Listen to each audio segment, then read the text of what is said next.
Good morning children. कैसे हो बच्चों? उम्मीद करते हैं सारे बच्चे अच्छे से होंगे और पढ़ाई कर रहे होंगे। प्यारे बच्चों, जैसा कि मैंने आपको भाग 6 में गुण स्वर संधि पढ़ाया था, आज मैं तीसरी संधि पढ़ाऊंगा। स्वर संधि का तीसरा जो भेद है, और वो है तीसरा भेद वृद्धि स्वर संधि। ठीक है बच्चों, प्रीवियस कक्षाओं में आप पढ़े होंगे कि स्वर संधि में जो तीसरा प्रकार है वृद्ध स्वर संधि, उसकी परिभाषा क्या है और सूत्र क्या है। तो मैं आपको आइए बताता हूं, सबसे पहले सूत्र इसका क्या है। इसका सूत्र है बच्चों वृद्धि रेज। क्या सूत्र है? वृद्धि रेज। इसी सूत्र पर परिभाषा का निर्माण हुआ है। इसी सूत्र का सहारा लेकर के विद्वानों ने परिभाषा का निर्माण किया है। तो क्या बनेगी परिभाषा, वो मैं आइए आपको परिभाषा लिख के बता दूं। उम्मीद करते हैं सारे बच्चे कॉपी और पेन लेकर के बैठे होंगे, जिससे कि आप इसको नोट कर लें। तो क्या परिभाषा बनेगी? यदि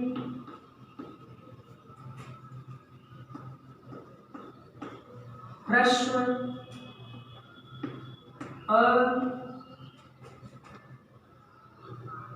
अथवा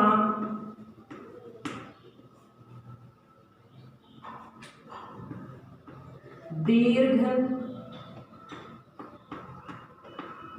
आ के पश्चात, ठीक है ना, यदि ह्रस्व अ अथवा दीर्घ आ के पश्चात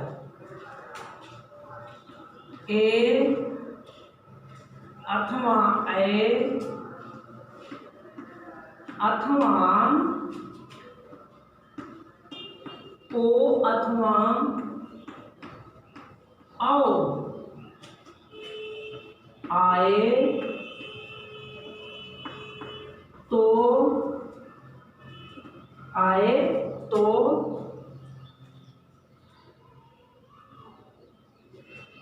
पूर्व और पर, आए तो पूर्व और पर दोनों वर्णों के स्थान पर, दोनों वर्णों के स्थान पर क्रमशः जब लिख दीजिएगा, क्रमशः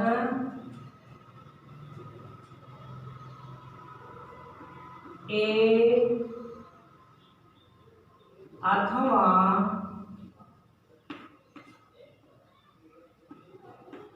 ओ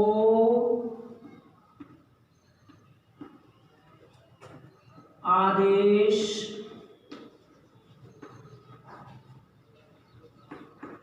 हो जाता है। ठीक है, ये परिभाषा है। मैं एक बार फिर से पढ़ दूं। यदि ह्रस्व अ अथवा दीर्घ आ के पश्चात, एक चीज छूट गया बच्चों, यहां ठीक कर लो, पश्चात ए अथवा ए अथवा ओ अथवा औ आए तो पूर्व और पर दोनों वर्णों के स्थान पर क्रमशः ए अथवा औ आदेश हो जाता है। ठीक है, मैं इसको इरेज करता हूं।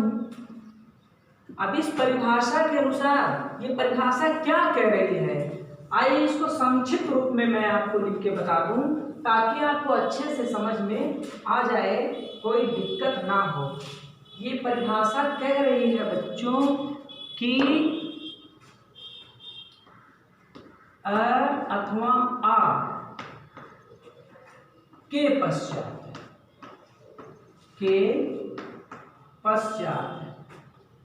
क्या कह रही है, ए अथवा अय आए तो अय आदेश हो जाता है। अथवा अगर ये न आए तो क्या आ जाए, ओ आ जाए, अथवा औ आ जाए तो क्या आदेश हो जाएगा,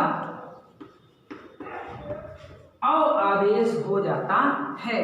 और यही वृद्धि है बच्चों, यही क्या है, वृद्धि। फिर से मैं एक बार पढ़ता हूं, अ अथवा आ के पश्चात अगर ए अथवा अ में से कोई भी एक आ रहा है तो आदेश अय, अथवा ओ अथवा औ आ रहा है तो आदेश औ हो जाता है। ठीक है, अब इनके अनुसार मैं आपको उदाहरण बता दूं जिससे कि आपको समझने में दिक्कत ना। पहला जो उदाहरण मिलेगा बच्चों वो है आपका मतैक्य। मतैक्य, ठीक है, मैंने कई बार चर्चा की है कि जहां पर संधि होती है विच्छेद भी वहीं से संभव होगा। ऐसा नहीं है कि आप अपने मन से कहीं से भी तोड़ दीजिए, कहीं से भी अलग कर दीजिए, ऐसा बिल्कुल नहीं होता भाई। जहां से मिलते हैं वहीं से अलगाव भी संभव है। तो आप देख पा रहे हैं कि त में अय की मात्रा लगी है, त में अय की मात्रा लगी है, अर्थात अय किसका आदेश है, जब अ अथवा आ के पश्चात ए अथवा अय आएगा तब। तो ऐसा हम अलग करेंगे कि दोनों पद बिल्कुल सार्थक बने। तो जब हम मत को अलग कर दें, मता तो होता नहीं है, मत ही बनता है, तो मत धन ऐक्य, क्या बनेगा, ऐक्य, मत धन ऐक्य होता है। तो अब देखिए मत धन ऐक्य हो गया, तो आगे अब हम क्या करेंगे, इसको अलग करने के बाद एक स्टेप और हम देख लेते हैं जिससे कि आपके समझ में आ जाए। तो अब क्या करेंगे, त से अ को अलग कर देंगे, त से अ को अलग करेंगे और आगे ऐक्य है कि नहीं। देखिए अ पूर्व वर्ण पे अ और पर वर्ण पे अय, और अ और अय का मिलन, देखिए अ और अय का मिलन बना दिया अय। तो यहाँ पे क्या हो गया, अय हो गया। क्या हो गया बच्चों, अय हो गया। तो बचा क्या है वो लिख दीजिए यहाँ पे, मत बचा और धन क्या बचा, क्या बचा, मिला दीजिए। तो त में अय की मात्रा, ये देखिए अय की मात्रा ऐसे ही होती है, आप लिख दीजिए। तो ये क्या बन गया, मतैक्य बन गया, बिल्कुल आपका ये सिद्ध हो गया पद। याद ये रखिएगा, मैं हर वीडियो में लगभग बता ही दिया हूँ कि एग्जाम में आपसे इतना ही पूछा जाएगा। ऐसे ही संधियुक्त शब्द दिया रहेगा, आपसे विच्छेद पूछा जाएगा, अथवा विच्छेद दिया रहेगा, आपसे संधि पूछी जाएगी। ये सब करने की जरूरत आपको नहीं है, ये तो मैंने आपको केवल और केवल समझाने के लिए बताया है। ठीक है बच्चों, तो नेक्स्ट एग्जाम्पल मैं लेता हूँ। अगला क्या है, ये इसका एग्जाम्पल क्या मिलेगा, जलौघ। जलौघ, ठीक है बच्चों, जलौघ।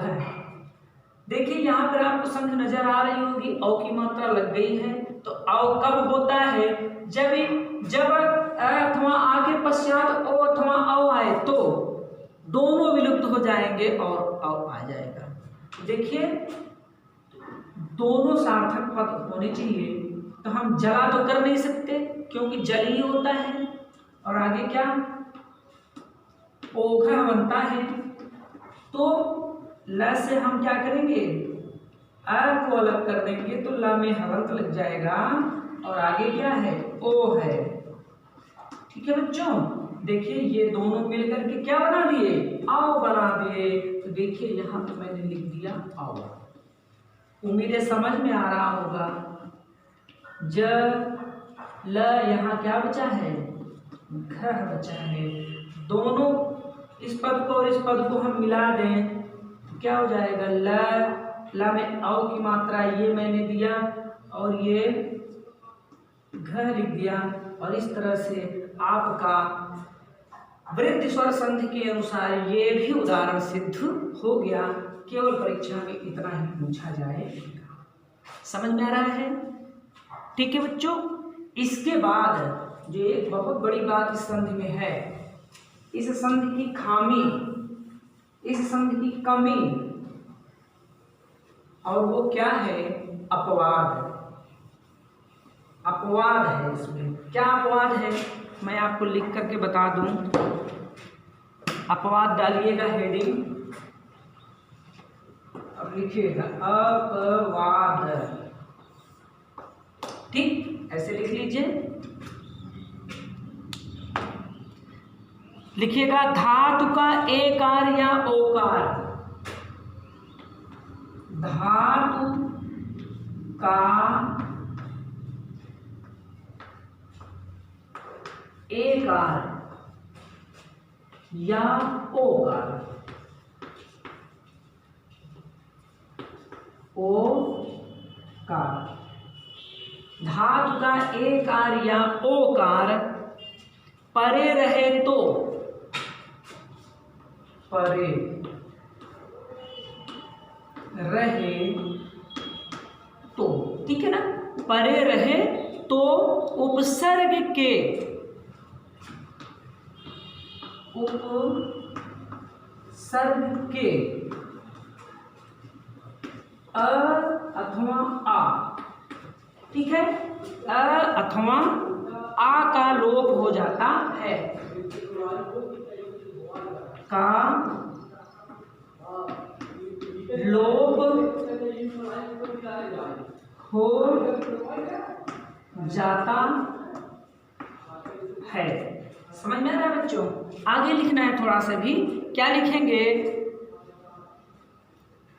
ए और औ, ए और औ उपसर्ग में मिल जाते हैं। ए और औ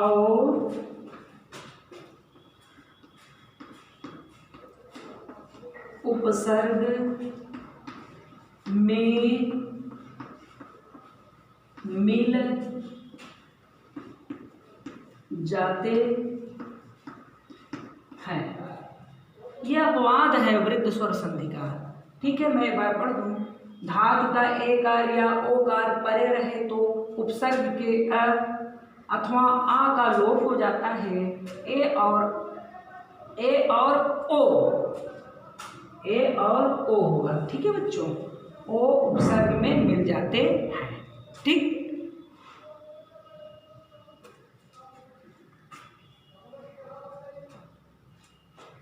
उम्मीद है बच्चों समझ में आ गया होगा। आज के लिए इस वीडियो में केवल इतना ही। Thank you.